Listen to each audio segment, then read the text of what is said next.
우리 앞뒤 좌우의 성도님들과 다시 한번 인사하실 때 이렇게 인사하시죠. 주님께서 다시 사셨습니다. 시작.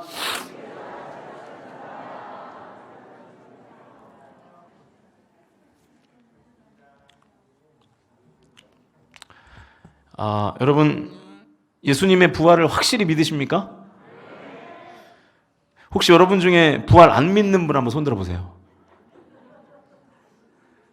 아무도 손을 안 드시네요. 그러면 부활을 안 믿으시는 분은 손을 높이 들지 말아 보실래요? 뭔지 모르시겠죠? 네, 다 믿으시는군요. 할렐루야. 네, 역시 다들 믿음이 좋으십니다. 우리 성도님들처럼 예수님의 부활을 확실히 믿는 한 성도 부부가 결혼 40주년 기념으로 이제 이스라엘 성지순례를 갔다고 합니다. 아주 경건한 성도들이겠죠. 결혼 40주년 기념 여행을 성지순례로 갔으니까요. 그런데 그 부인이 예루살렘에서 성지 투어를 하다가 너무 뜨거운 햇빛에 갑자기 정신을 잃고 쓰러지더니 얼마 있다가 병원에서 숨을 거둔 거예요. 청천벽력이죠. 결혼 40주년을 기념하여 성지순례를 왔는데 이런 일이 일어났으니 얼마나 황망합니까? 돌아가셨으니까 장례를 치러야 되잖아요. 예루살렘의 장례 지도사가 그 남편에게 장례를 어떻게 하시겠냐고 물으면서 부인을 고국으로 운구하는데 5,000달러가 듭니다. 그러나 이 성지인 예루살렘에 묻으면 성도로서 의미도 있고 비용도 150달러밖에 들지 않습니다. 어떻게 하시겠습니까? 이렇게 안내를 해준 거예요. 그러자 이 남편이 그 장례 지도사에게 고국으로 운구를 해주십시오. 억만금이 들어도 저는 아내와 함께 한국으로 돌아가야겠습니다. 이 말에 이제 장례 지도사가 막 감동을 받은 거예요. 아내를 굉장히 많이 사랑하셨군요. 아내를 가까운 곳에 두고 자주 뵈러 가시려고 그렇게 큰 돈을 쓰시는군요. 감동적입니다. 대단합니다. 그러자 그 남편이 심각하게 이렇게 말하더랍니다. 예전에 예수님께서 이 땅에 묻히셨는데 3일 만에 부활하셨거든요. 아내도 부활할까 봐 무서워서요. 그러더래요. 예. 이거 부활을 믿는 겁니까? 안 믿는 겁니까? 이게. 네. 저와 여러분이 예수님께서 죽으시고 다시 사심으로 부활의 첫 열매 되셔서 우리를 영원한 생명으로 인도하시는 분이심을 진정으로 믿으실 수 있기를 주님의 이름으로 간절히 축원드립니다. 오늘은 부활주일 메시지로 라이프, 그분의 생명이 닿다라는 제목으로 부활주일 메시지이자 제1차 피로회복 집회 마지막 메시지를 나누겠습니다. 오늘도 주님의 생명이 우리의 마음에 닿아서 저와 여러분의 삶에 그분의 생명이 담기실 수 있기를 간절히 축복합니다. 여러분, 부활신앙을 가지는 것이 우리에게 무슨 의미가 있는지를 오늘 본문 말씀을 통해서 같이 좀 확인하는 시간을 갖겠습니다. 본문 1절 앞부분 말씀을 같이 읽어보시죠. 시작. 네. 예수님의 부활에 대한 기록의 시작에 시간적인 배경이 언급되고 있습니다. 예수님이 언제 부활하셨죠? 안식 후 첫날 새벽에 부활하셨습니다. 예수님은 금요일 오후 3시경에 십자가에서 모든 것을 다 이루시고 숨을 거두셨습니다. 그리고 금요일 일몰이 되면 유대인들은 금요일 일몰부터 토요일 일몰까지를 이제 안식일로 지키죠.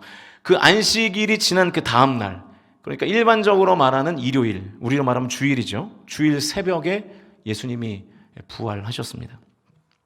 금요일에 숨을 거두셨고 안식일인 토요일이 지나고 안식일 다음 날 이제 주일에 부활하시는 것이죠. 3일 만에 예수님이 다시 사셨습니다. 그래서 우리는 예수님의 부활을 기념하며 이날을 구별하여 주일로 지키고 있는 것입니다. 그러니까 예수님께서 오늘 부활하신 거예요. 오늘. 자, 안식 후 첫날 새벽에 막달라 마리아와 또 다른 마리아가 무덤을 보려고 가는데 무서운 일이 일어납니다. 2절과 3절 말씀인데요. 같이 읽겠습니다. 시작. 큰 지진이 나며 주의 천사가 하늘로부터 내려와 돌을 굴려내고 그 위에 앉았는데 그 형상이 번개 같고 그 옷은 눈같이 희거늘.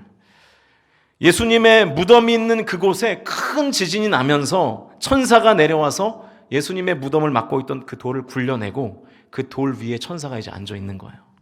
그 천사들의 몸에서 마치 번개처럼 빛이 났고 그 천사들은 흰 옷을 입고 있었습니다. 4절이 아주 재미있는데요. 우리 4절 말씀 같이 읽겠습니다. 시작. 지키던 자들이 그를 무서워하며 떨며 죽은 사람과 같이 되었더라. 예수님의 무덤을 지킨 자들은 로마의 군병들이었습니다. 그런데 이 로마의 경비병만은 아니었어요. 왜 그런지는 제가 좀 더 뒤에서 설명해 드리도록 하겠습니다. 예수님의 무덤을 지키던 자들은 종교 지도자들이 매수한 로마의 군인들이었습니다. 혹시라도 예수님의 시신을 그 예수 추종자들이 훔쳐갈까봐 대제사장과 서기관들이 돈으로 로마의 군인들을 이제 회유한 것으로 보입니다. 사람을 붙여서 지키고 있다가 특이사항이 생기면 로마 군인의 상관이 아니라 우리에게 먼저 이야기해달라 이렇게 부탁하면서 돈을 줬던 것 같아요. 그런데 이 경비병이 4절에서 어떻게 됐다고 나와 있습니까? 죽은 사람과 같이 되었다. 재밌는 표현이죠. 예수님은 죽으셨다가 다시 살아나셨는데 예수님의 시체를 지키고 있던 경비병들은 살아있으나 죽은 사람처럼 되었다는 거예요. 재밌지 않습니까? 예수님의 무덤을 지키고 있던 경비병들은 예수님의 죽음을 지키려고 했던 사람들이죠. 죽은 예수님의 시신을 추종자들에게 뺏길까봐 시체를 지키고 있는 거잖아요. 죽음을 지키고 있었어요, 이 경비병들은. 이 경비병들은 예수님의 죽음을 지켜내지 않으면 자신들이 죽는 거예요. 자신들의 소임을 제대로 감당하지 못한 것이니까요. 그런데 결과적으로 이 예수님의 시체를 지켜내지 못했죠. 예수님의 죽음을 지켜내지 못했습니다. 예수님의 죽음을 지켜내지 못한 이 경비병들이 결국 무슨 짓까지 하는지 아십니까? 그 내용이 오늘 본문 직후에 나와요. 마태복음 28장 11절부터 13절까지의 말씀을 같이 읽겠습니다. 시작!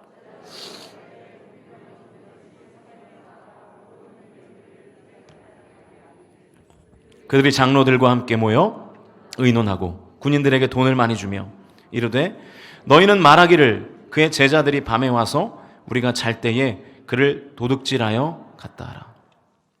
제가 좀 전에 이 경비병들이 로마의 군인이지만 로마의 군인만은 아니었다고 말한 이유가 바로 여기에 있습니다. 예수님의 시체를 지키지 못한 경비병들이 누구에게 이 일을 지금 보고하고 있습니까? 대제사장과 서기관들과 장로들에게 보고하고 있어요. 원래 지휘 체계를 보면 당연히 로마 군대의 상급자들에게 보고를 해야 맞죠. 매수당했다는 뜻이에요. 그러니까 이 경비병들은 대제사장이 고용한 사람들이었던 것 같습니다. 그런데 이 소식을 듣고 대제사장들과 이스라엘 장로들이 또 작당 모의를 합니다. 예수님의 시체를 도둑질한 것으로 가짜뉴스를 퍼뜨리기로 하는 거예요. 왜냐? 경비병들이 본 그대로를 백성들에게 전하면 예수가 부활하셨다는 소식을 들은 백성들이 또 들고 일어날 거 아니겠습니까? 우리가 십자가에 못 박은 예수라는 자가 정말 메시아였구나. 그분은 진정한 하나님의 아들이었구나. 다시 그분께 나아가자. 다시 그분을 따라가자. 다시 그분 앞에 머리를 조아리자. 그분을 섬기자. 이렇게 됐을 거 아니에요. 예수님을 향한 백성들의 환호와 열광을 보기 싫어서 죽겠는데 그 꼴을 지금 또 보게 생긴 거예요. 그래서 예수님의 무덤을 지키던 그 경비병들의 입을 통해서 그럴듯한 가짜 뉴스를 퍼뜨리기 시작합니다. 종교 지도자들은 끝까지 예수님을 이 미치광이었던 유대 청년으로 백성들에게 인식시키고 싶었던 것이죠. 예수님이 부활하셨다는 소식을 아무도 못 듣게 되면 그들에게 예수는 그냥 자기 자신을 하나님의 아들로 부르고 유대인의 왕이라고 부르고 3일 만에 성전을 허물고 다시 짓겠다라는 말을 했던 말도 안 되는 말을 짓거린 33살의 미치광이 유대 청년에 불과한 것이거든요. 그래서 로마의 경비병들을 돈 주고 매수한 겁니다. 결국 이 경비병들이 종교 지도자들의 제안을 받아들여요. 15절을 보실까요? 15절 같이 읽습니다. 시작!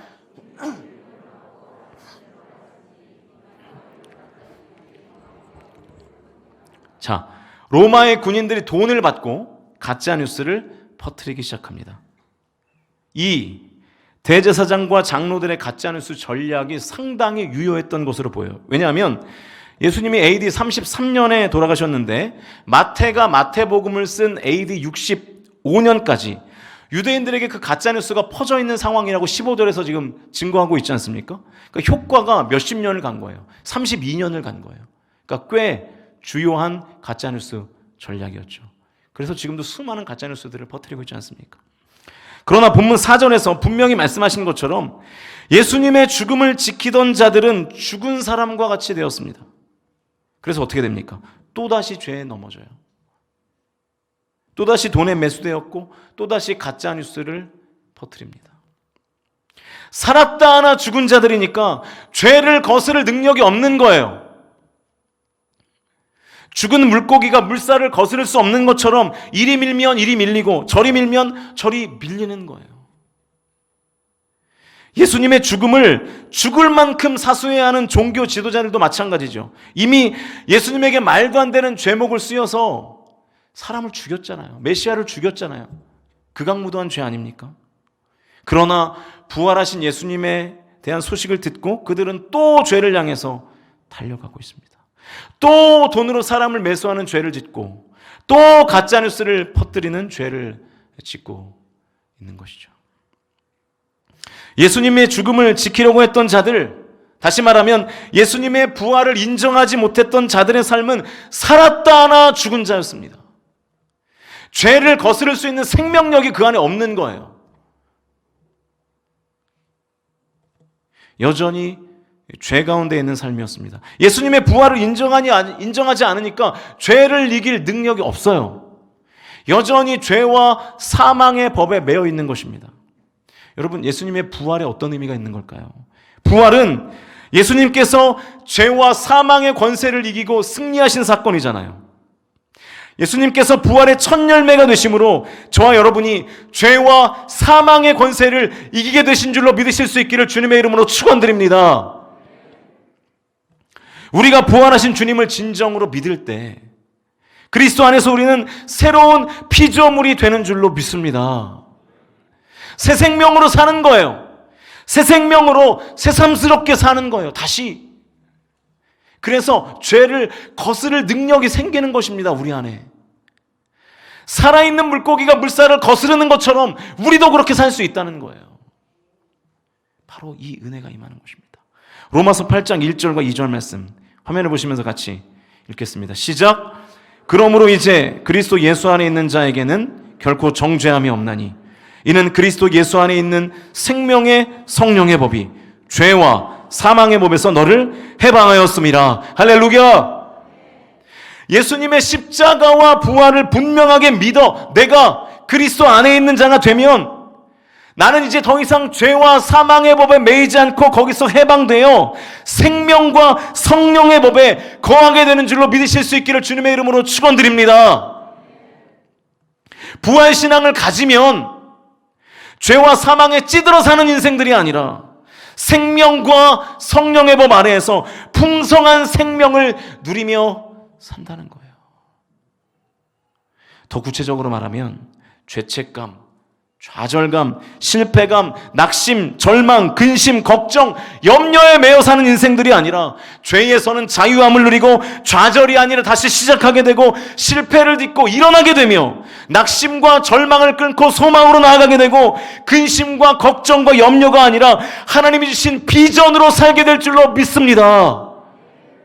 이게 부활신앙을 가질 때 우리에게 찾아오는 영적인 유익들입니다. 여러분에게 묻겠습니다. 당신은 살아있으나 죽은 자입니까? 죽은 것 같으나 산 자입니까?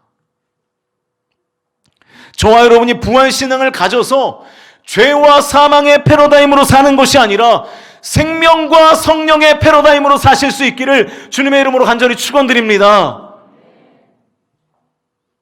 여러분, 언제까지 죄에 매여 사시겠습니까? 언제까지 사망에 매여 사시겠어요? 예수님의 부활을 믿는 부활신앙을 가지면 죄를 이길 수 있는 줄로 믿습니다. 부활신앙을 가지면 사망의 권세도 깨뜨리게 될 줄로 믿습니다. 여러분, 우리가 자꾸만 죄를 짓는 이유는 이 죄가 죽음과 아주 긴밀하게 연관이 되어 있기 때문입니다. 왜 자꾸만 죄에게 넘어지냐면 내가 죽을까 봐 그러는 거예요. 이 땅에서 내가 왜 죄를 이기지 못하는지 아십니까? 죽을까 봐 그래요. 이 땅에서. 세상이 시키는 대로 하지 않으면 내가 이 땅에서 실패자로 죽을 것 같고 낙오자로 죽을 것 같고 루저로 죽을 것 같으니까 하나님의 관역에서 자꾸만 벗어나는 거예요. 죄를 짓는 거예요. 반대로 말하면 하나님의 말씀대로 살면 못 먹어서 죽을 것 같고 이 땅에서 인정 못 받아서 죽을 것 같고 하나님의 말씀대로 살면 이 땅에서 핍박받아 죽을 것 같으니까 손해봐서 죽을 것 같으니까 하나님의 말씀을 벗어나서 죄를 짓는 거라고요. 죽음과 연동되어 있습니다. 죄는. 죄와 사망은 연결되어 있다고요. 그래서 예수님이 부활로 사망 권세를 깨트리신 거예요. 내가 부활의 첫 열매가 되었다. 너희도 이제 사망의 권세를 이기는 두 번째 열매, 세 번째 열매가 될 것이다. 말씀하시는 것입니다. 세상이 예수를 죽인 듯 했지만 예수님이 부활하심으로 세상이 예수를 결코 죽일 수 없다는 것을 몸소 보여주셨잖아요. 이것이 예수님의 부활이 갖는 의미입니다. 주 안에 있는 나를 세상은 절대로 죽일 수 없습니다. 할렐루야! 세상은 너를 죽일 수 없다. 이 세계의 주인은 나다. 그러니까 죄와 사망의 법에 매여 살지 말고 세상 법에 매여 살지 말고 오직 주의 사랑에 매여 살아라. 성령의 법에 매여 살아라. 이게 부활주일에 예수님께서 부활의 첫 열매가 되심으로 우리에게 주시는 메시지라는 것입니다. 저와 여러분이 죄와 사망의 권세가 나를 지배할 수 없다는 것을 진심으로 믿으실 수 있기를 주님의 이름으로 축복합니다. 부활로 승리하신 주님을 온전히 믿으면 저와 여러분은 낙오자로 살 수 없어요. 루저로 살 수 없습니다. 실패자로 끝나지 않아요. 실패하는 것 같으나 결국에는 승리하게 될 줄로 믿습니다. 그러면 죄와 사망의 법이 아니라 생명과 평안의 법에 살게 하는 이 부활의 신앙을 어떻게 가질 수 있는가? 부활하신 예수님을 어떻게 만날 수 있는가? 이것만 보고 마치겠습니다. 7절인데요. 같이 한번 읽어보죠. 7절 시작.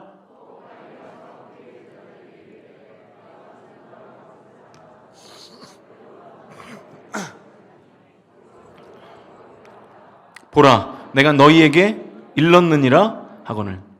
자, 천사들이 두 마리아에게 부활하신 예수님이 어디에 있다고 말하나요? 어디에 가면 보게 될 것이다? 갈릴리로 가면 보게 될 것이다. 여러분, 갈릴리가 어떤 곳입니까? 대부분의 제자들이 갈릴리 출신이죠. 갈릴리는 예수님께서 제자들을 처음 부르신 장소입니다. 제자들이 예수님께 처음 소명을 받으신 장소가 갈릴리예요. 그곳으로 가면 부활하신 예수님을 만나게 될 거라는 거예요. 그래서 부활신앙을 갖게 될 것이다. 너희들이 부활하신 예수님을 믿게 될 것이다. 계속해서 8절과 9절 말씀을 보시죠. 읽습니다. 시작. 그 여자들이 무서움과 큰 기쁨으로 빨리 무덤을 떠나 제자들에게 알리려고 다름질할세 예수께서 그들을 만나 이르시되 평안하냐 하시거늘 여자들이 나아가 그 발을 붙잡고 경배하니. 그래서 이 천사의 이야기를 듣고 이 두 마리아가 제자들에게 이 사실을 알리려고 막 이제 달려가는 거예요. 제자들에게 이 사실을 알려서 제자들을 데리고 갈릴리로 가야 되니까요. 그때 부활하신 예수님이 이 두 마리아에게 나타나십니다. 그리고 물으시죠. 평안하니? 너 평안하니? 여러분, 이 두 마리아가 언제 부활하신 예수님을 만났습니까? 제자들에게 알려서 갈릴리로 가려고 할 때 예수님을 만났어요. 갈릴리에 도착해서 만난 게 아니에요. 갈릴리로 가는 도중에 부활하신 주님을 만났습니다. 갈릴리는 예수님을 처음 만난 곳이죠. 그리고 예수님께 소명을 받은 곳입니다. 그곳으로 가면 나를 죄와 사망의 법에서 자유케 하시고 생명과 성령의 법 안에서 살게 하시는 부활하신 주님을 우리가 만나게 될 줄로 믿습니다. 여러분의 갈릴리는 어디입니까? 나의 갈릴리. 예수님을 처음 만난 그곳. 예수님을 처음 만난 그때가 언제세요? 그것으로 다시 가야 됩니다. 그때로 다시 돌아가면 생명과 평안을 선물로 주시는 주님을 만나는 거예요. 근데 제가 이렇게 말씀드리면 여러분은 당장 이렇게 생각하실 거예요. 하나님, 저는 지금 너무 멀리 왔습니다. 저는 이제 틀렸습니다. 게다가 저는 너무 늙어서 이제 너무 늦었습니다. 지금 이 몸으로는, 지금 이 영성으로는 갈릴리까지 못 갈 것 같습니다. 이렇게 말씀하실지 모르겠어요. 제가 부교육자들에게 가끔 하는 말이 있어요. 일을 하려고 해야 된다. 사역에 달려들어야 된다. 교회는 일을 안 하려고 하면 한없이도 안 할 수 있는 것이고, 일을 하려고 하면 해도 부족한 것이 교회다. 제가 그런 얘기를 가끔 해요. 정말 열심히 합니다, 우리 부교육자들이. 너무 무리해서 일을 해요. 어제도 토요일이었잖아요. 저녁 늦게까지 부활주일 준비하느라고 퇴근을 못하는 거예요. 담임 목사가 얼마나 안쓰럽습니까? 저렇게 교회에 위해서 열심히 하는데 담임 목사가 얼마나 미안해요. 안쓰럽고. 그래서 여러분, 제가 여러분에게 안쓰러움을 받으려고 일주일 내내 이렇게 목이 쉰 연기를 한 거예요. 진짜 내일이 없는 것처럼 죽을 힘을 다해서 찬양하고 설교하고 기도를 인도하다가 이 목이 신든 연기를 해야 여러분이 저를 안쓰럽게 볼 거 아닙니까? 네. 제가 관종이거든요. 관종 아시죠? 관심종자의 약자인데, 네. 관심 받고 싶어서 연기한 겁니다. 그래야 성도님들이 저를 긍휼히 여기실 거 아니에요? 목소리 괜찮죠? 네. 네. 연기를 제가 잘했죠, 굉장히. 배우 할 걸 그랬어요. 외모도 이 정도면 괜찮. 죄송합니다. 네. 하도 제 목 걱정들을 많이 하셔서 제가 괜찮다고 드리는 말씀입니다. 여러분, 부교육자들에게 그 안쓰러움이 생기면 담임 목사가 부교육자들에게 원하는 목표가 있더라도 거기까지 안 가도, 거기까지 도달하지 않아도 멈추게 하죠. 그건 됐다. 우리 그렇게 성도들을 거기까지만 하고 섬기자. 이제 됐다. 여기까지만 하자. 이렇게 되는 거죠. 여러분, 분명히 기억하십시오. 두 마리아가 언제 부활하신 예수님을 만났다고요? 갈릴리에 도착해서 만난 것이 아니라 갈릴리로 가는 도중에 만났습니다. 몸의 방향을 갈릴리로 틀었을 때 부활하신 주님을 만난 줄로 믿습니다. 부활하신 주님은 갈릴리에 있는 제자들이 아니라 갈릴리로 향하는 두 마리아에게 제일 먼저 나타나셨어요. 여러분, 갈릴리에 도착해야 되는 게 아니에요. 내 몸의 방향을, 내 인생의 방향이 갈릴리로 향하고만 있으면 되는 거예요. 지금 내가 할 수 있는 최선을 다해서 갈릴리를 향하여 걷고만 있으면 된다고요. 여러분, 그것도 못 하시겠어요? 지금 나의 상황과 나의 나이와 나의 몸 상태와 나의 처지와 형편을 고려해서 지금 내가 할 수 있는 최선을 다해서 갈릴리라는 방향을 향해서만 걸어갈 수 있다면 부활하신 주님이 오늘 저와 여러분을 만나주실 줄로 믿습니다. 이제 말씀을 정리하겠습니다. 여러분, 지금은 너무 늦은 때가 아니라 가장 좋은 때입니다. 여러분, 지금 우리 교회 가장 좋은 때인 것 같지 않으세요? 할렐루야. 지금 내 인생의 방향을 여러분 갈릴리로 바꾸십시오. 갈릴리의 반대 방향으로 가고 계시지 않습니까? 그러면 부활하신 주님을 다시 그 방향을 돌리기만 하면, 한두 발짝 걷기만 하면 부활하신 주님을 만날 텐데 왜 돌리지 않으세요, 여러분? 부활하신 주님이 나를 만나주셔서 실패와 절망과 좌절의 시간을 역전시킴으로 승리케 하실 줄로 믿습니다. 절대로 늦지 않았습니다, 여러분. 너무 멀리 갔어도 괜찮아요, 여러분. 방향만 돌리십시오. 갈릴리로 향해서 걸으세요. 다시 주님이 계신 곳으로 한 걸음 한 걸음 뚜벅뚜벅 걸어가십시다. 부활하신 주님께서 나의 슬픔을 기쁨으로 바꾸시고 나의 절망을 소망으로 바꾸시고 나의 패배를 승리로 바꾸실 줄로 믿습니다. 내가 한 발짝만 뛰면, 한 걸음만 더 걸으면 되는데 죽음을 이기신 분이 왜 그까짓 걸음 못하시겠습니까?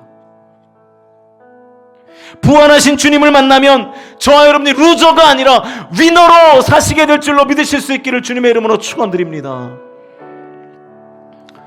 여러분, 그러므로 절대로 주저앉아 있지 마십시오. 절대로 포기하지 마세요. 힘들어도 몸을 갈릴리로 방향을 틀고 일어나 갈릴리를 향하여 한 걸음 한 걸음 걸어가십시오.